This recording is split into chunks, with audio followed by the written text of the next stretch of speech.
2 Samuel, hoofstuk 4. Isboset, Saul se seun, het daarvan gehoor dat Abner dood is in Hebron.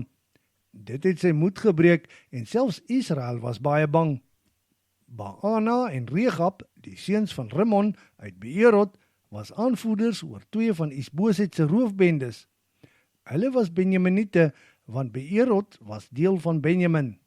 Die oorspronklike inwoners van Beerot het destyds gevlug na Gittaim, waar hulle vandag nog as vreemdelinge woon. Jonathan, die seun van Saul, het 'n jong seun gehad. Hy was gebreklik aan sy 2 voete. Toe die berig van Saul en Jonathan se dood hulle ore bereik het in Jezreel, was die seun skaars 5 jaar oud. Hy is haastig deur sy oppasser opgetel om te vlug, maar sy het hom per ongeluk laat val en dit het hom verlam gelaat. Hulle het hom Mephiboset genoem.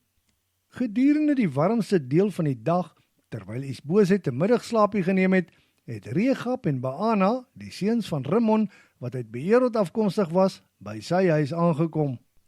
Hulle is die huis binne om koring te gaan haal, maar het Isboset in sy onderlyf gesteek en gevlug. Toe hulle sy huis binne gegaan het, het Isboset op sy bed gelê en slaap.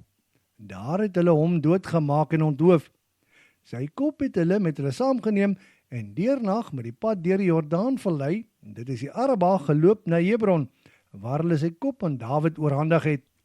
Toe sê hulle vir die koning: "Dit is die kop van die vyand Isboset, die seun van Saul, wat op u lewe jag gemaak het. Kyk, my heer die koning, die Here het vandag wraak geneem op die huishouding van Saul."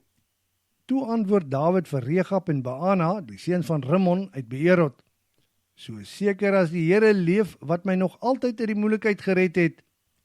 Die man wat aan my die berig gebring het oor Saul se dood, het ek in Siklag laat doodmaak, alhoewel hy 'n boodskappersloon moes kry en gedink het hy bring 'n goeie boodskap.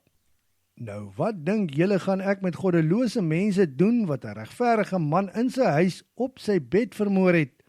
Gaan ek nie sy bloed van julle hande eis en julle van die aarde afvee nie?" Toe beveel Dawid se jong manne om die 2 dood te maak, hulle hande en voete af te kap en hulle daar by die dam van Hebron op te hang. Daar in Hebron, in Abner se graf, het hulle Isboset se kop begrawe.